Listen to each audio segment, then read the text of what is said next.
荷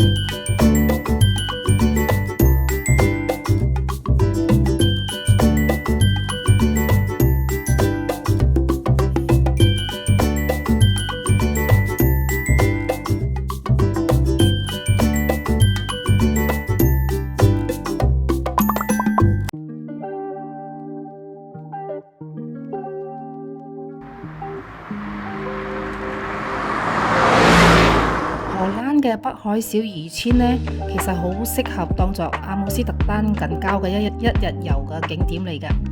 漁村之中呢，就有3個最出名嘅地方啦，就係 Rotterdam、Marken 同埋 Aden。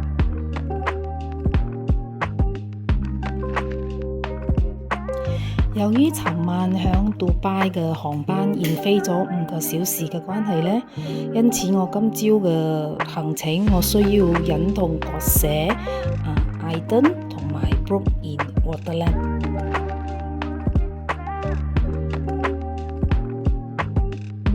我哋就從民宿嘅車站出發，巴士會經過中央車站，再轉去車站附近嘅一個地方呢，轉316嘅巴士。我響出發之前呢，響官網買咗3日嘅 Travel Pass， 可以響荷蘭嘅市中心同埋郊外任搭任何交通工具㗎。呢次嘅旅程呢，所有嘅導航路線都係由我囡囡一手操辦嘅喎，變相呢，其實係我嘅寶貝囡囡帶媽咪去旅行咯。我哋呢轉車嚟到呢個站，轉316嘅巴士。Google Map 嘅大眾運輸班次同埋發車嘅時間查詢功能呢，的確係非常之準確㗎。我哋趁有時間呢，就過對面嘅方向行一行睇睇啦。等唔到10分鐘就上咗316嘅公車㗎啦。咁樣車上邊呢，人原來係有 WiFi 㗎。30 minutes later， 路上嘅風景好靚啦，睇到迷人嘅景色，心情好沉靜啊！睇到第一架風車就係到達咗我哋嘅目的地啦。落巴士之後呢，喺車站個附近呢，就睇到呢個情景啦，有棵好靚嘅花樹啦，開滿咗白花。咁樣我哋停低嚟呢，影啲相啦，吹下冷風，感受下陽光，好 relax 咯，好舒服啊！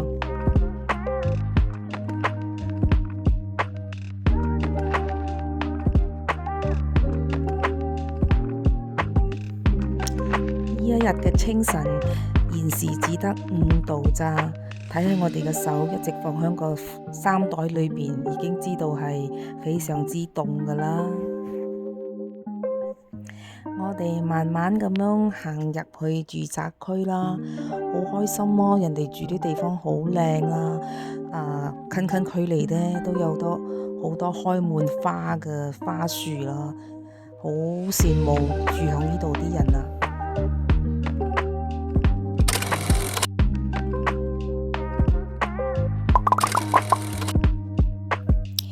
經過咗呢啲住宅區之後呢，我哋呢嚟到咗個堤壩嘅個地點度啦，就睇到呢個湖啦，可能係因為要維修嘅關係呢，佢哋將成個堤壩區呢，將個泥巴圍實咗，變開我哋去唔到嗰個海灘區啦。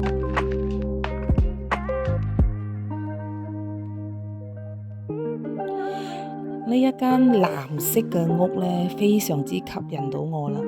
點解咁講呢？佢依邊呢，其實佢係屋嘅後院嚟㗎，佢係面對住個海啦，即係湖啦。佢哋呢又唔介意你去睇佢間屋裏邊個，佢係冇放布簾啦、窗簾，絕係睇到屋嘅入邊嘅設計好靚咯。佢喺窗台入邊呢，放咗一棵 orchid 兩棵蘭花咯，好詩情畫意嘅一間室內設計。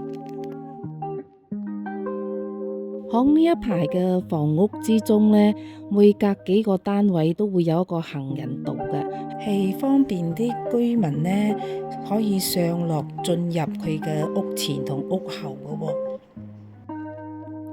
從堤壩往下走呢，就可以入到佢嘅村鎮，好明顯睇得出呢啲房屋係比海平線仲要低嘅喎。嚟得太早啦，嗰啲遊客都未到啊，得幾個人㗎咋，我哋幾家人幾個人，鋪頭都啱啱開啊，好靜啊，好舒服啦，風吹嚟，有時凍下，有時暖下，因為我哋應該嚟1-2個小時先，我哋會離開呢度，我哋會去睇公車啦。早晨啊！而家我響Notre Dame，呢條街呢一直都通去海邊啦。好大風，我手都會吹震㗎。咁樣有個鋪頭，呢個鋪頭呢佢賣好多種子啦。如果你住響四季地方，啲種子呢應該會有人有興趣買。可惜我哋來自熱帶地方呢個呢着得好少啊！今朝我哋出嚟嗰陣呢得5度咋嚇。依家係6度。OK， 而家呢啲鋪頭賣嘅呢，其實我喺網上講呢，呢啲咁樣嘅呢啲magnet雪櫃嘅magnet呢，喺呢度買係最平噶啦。陣間我哋出嚟嗰陣呢，我哋會再賣做手信咯。好啦，我哋睇一睇先。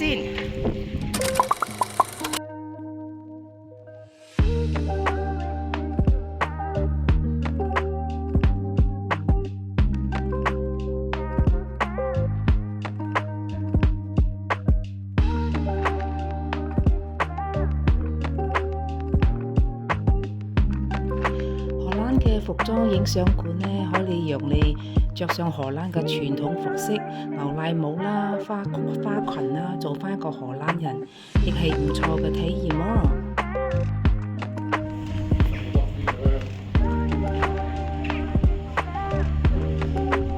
啲鋪頭都未開啊，太早啦，得依間啦。但係而家我哋呢啱啱食咗早餐，食唔落噶啦。我哋應該會響第二度食我哋嘅午餐。而家幾多點啊？最差開10點，所以我哋唔需要咁早食咯。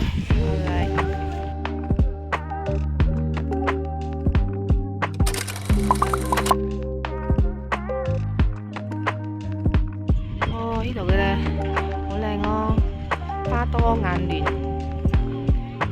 買嚟做手信。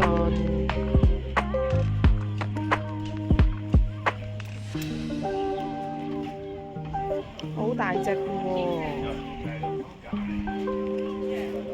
記得啊！呢度賣嗰啲攝鐵呢，同埋手信呢，都比風車村同埋Amsterdam嚟得平嘅喎。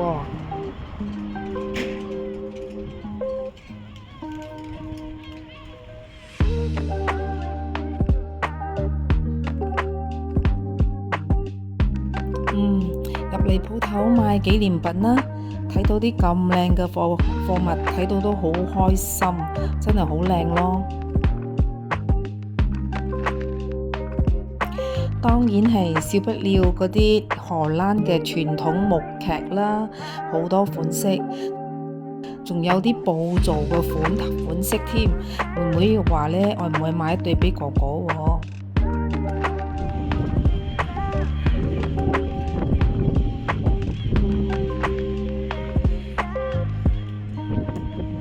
未開門啊！嗱，我睇到個芝士鋪頭呢，就開門營業咗噶啦。當我行入去嗰個時候呢，佢又趕返我出嚟，佢話未準備好喎。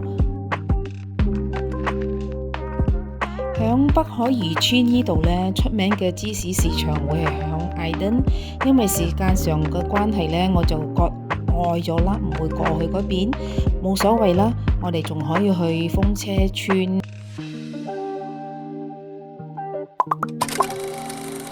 響堤壩嘅商店街行出嚟之後呢，就會睇到呢個好靚嘅港灣咗啦，睇到好多停泊嘅船隻啦，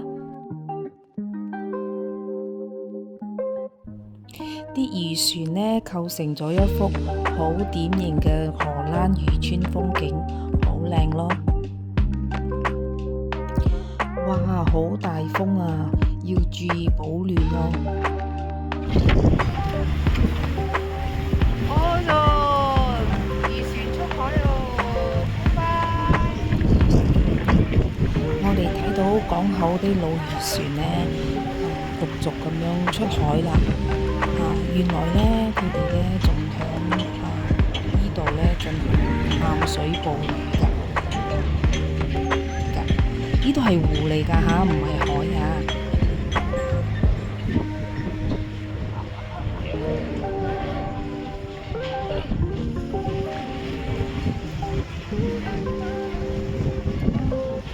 聽唔聽到有隊樂隊響度演奏緊呢？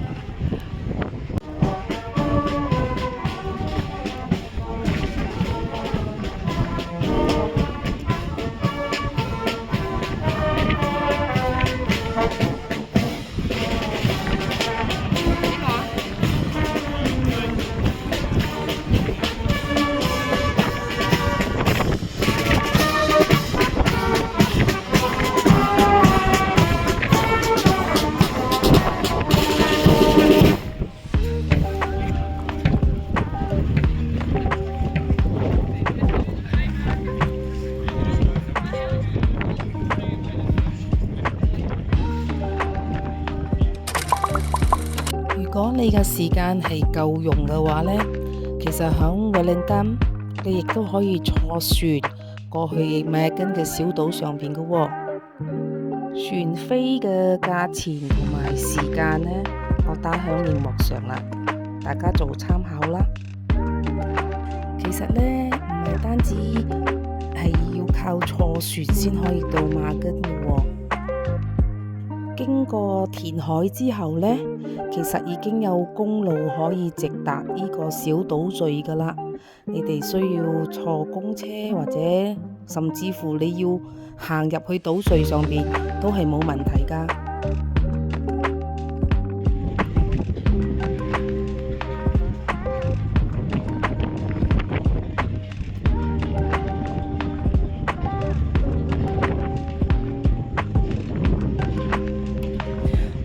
睇到呢趟船呢，我腦海忽然間出現咗歷史思想，荷蘭東印度公司嘅舊船嘅景象啊，唔知點解係咁樣嘅呢？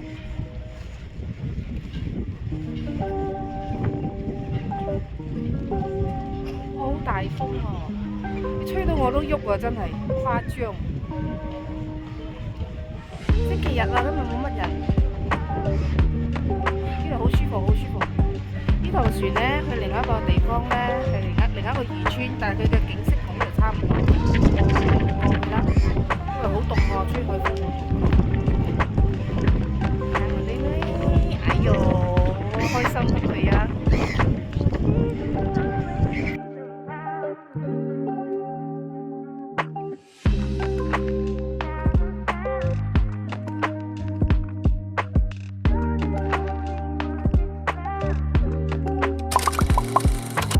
只要跟住呢條主街係咁樣行呢，就唔怕迷路啦。佢有各種嘅商店俾你行啦，有一間museum，亦都有好多餐廳，好多海鮮你可以試下嘅。比起行商店呢，我就比較鍾意睇船上邊嗰啲員工啊，嗰啲漁夫嘅工作情形啊。你知啦，荷蘭人高高大大咁樣咁樣工作起嚟呢，好有嗰種氣勢啊，仲有嗰個氛圍喺嗰度呢，我好中意咁嘅感覺。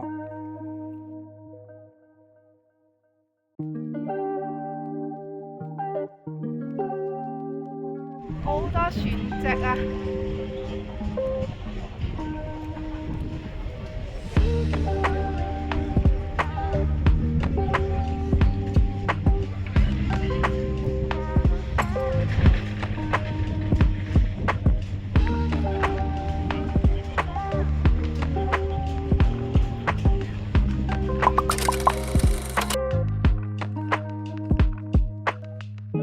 喺呢度呢，遊客可以享用到佢哋比較特別嘅海鮮小食，有餐廳入邊㗎啦，亦有路邊攤，都有好多選擇㗎。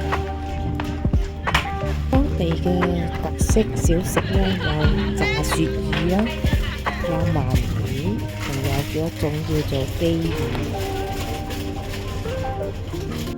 響港口呢度呢，享受 Volendam 著名嘅現炸薯條。我買一份薯仔My hands 4 feel so 歐 much. 咯。My hands feel so much warmer after holding this.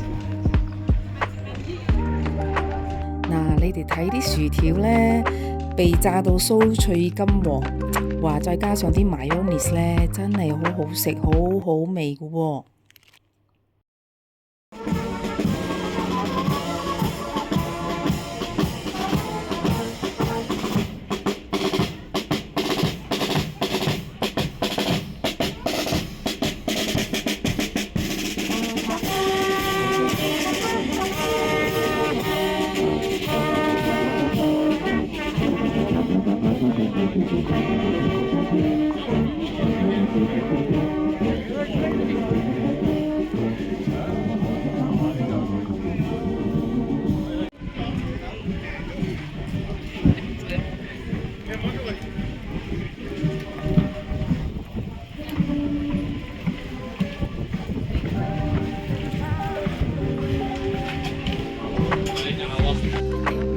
Volendam 呢間百年鬆餅店係當地非常之有名嘅品牌，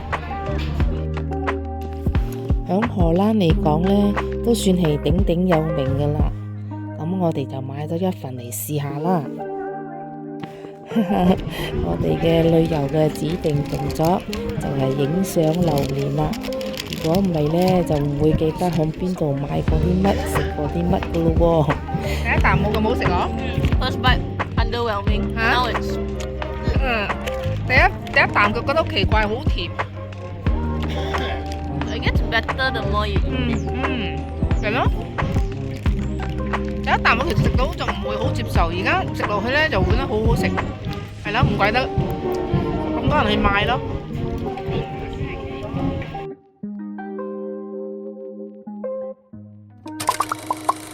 嗱，你哋睇呢個景象似唔似係一個海景呢？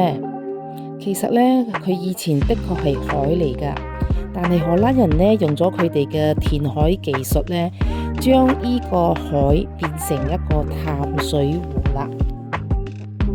眾所周知呢，荷蘭係全世界海拔最低嘅國家，平均嘅海拔呢，只有-11米啫喎，1/4嘅國土呢係低於海平線嘅。換句話講呢，成個荷蘭幾乎都係響海平線以下嘅。自從13世紀開始呢，佢哋就開始大規模嘅咁進行咗填海嘅工程啦。經過100年嘅治理，荷蘭人不僅成功制服咗來自海洋同埋河流嘅洪水，通過圍海造田，為國家增加咗28%嘅土地啦。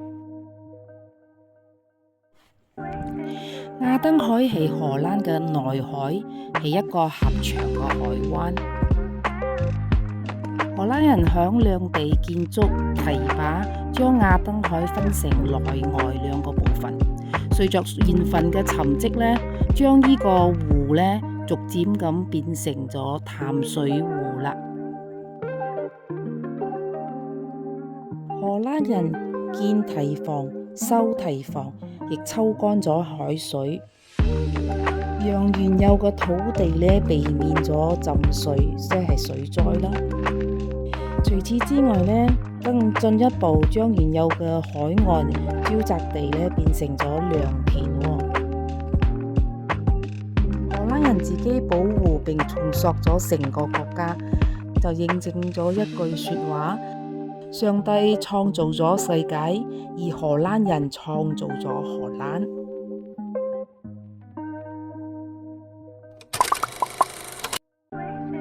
揀天氣好嘅時間嚟啦，影相淨會靚啲，跟住行得舒服啲。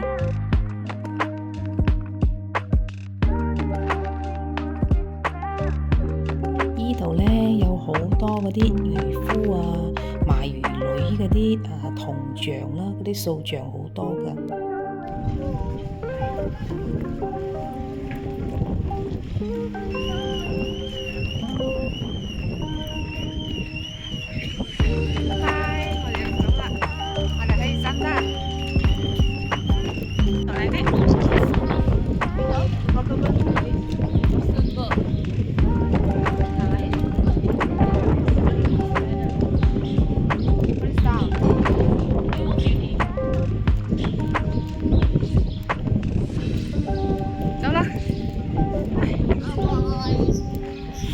我哋離開港口要去公車站呢，其實一直係向下坡行㗎，斜坡咁樣一做落去一個市鎮入邊啦。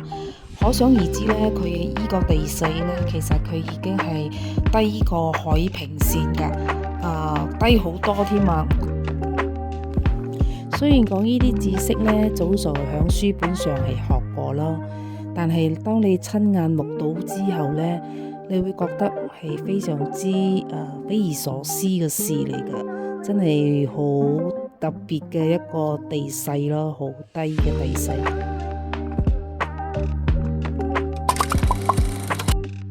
睇到啲餐廳呢，有賣出名嘅新飛魚啊！哎呀，好後悔自己食得咁飽過嚟啦，真係建議你哋留翻個肚啦，留翻個肚過嚟食好嘢啦，食啲特別啲嘅嘢啦。當我哋離開海港，行入去市中心 Centrum 個位置呢，先發覺原來呢個小鎮係好大範圍㗎，係好乾淨、好大嘅一個市鎮嚟㗎。咁樣都怪我哋之前冇做啲乜嘢功課咯。咁樣如果我知道佢地方咁大嘅話呢，我會逗留多啲時間啦，安排耐啲。沿途呢，去車站嘅沿途呢，都會睇到啲好靚嘅住宅喎，又係一啲好靚嘅裝修，有好靚嘅花園，睇到人哋屋前邊有玉蘭花啦、櫻花啦。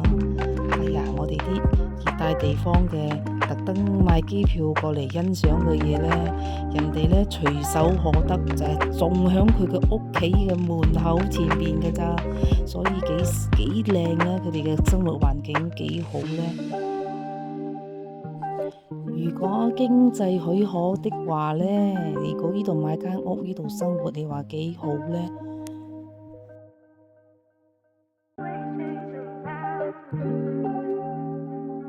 喺呢個鎮裏面呢，運河係無處不在嘅。運河嘅最大功能呢，係要控制鎮裏邊嘅水位啦，而且呢啲運河係好乾淨嘅喎。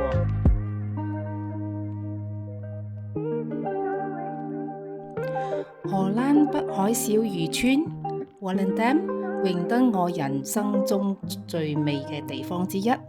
我哋有緣再見啦！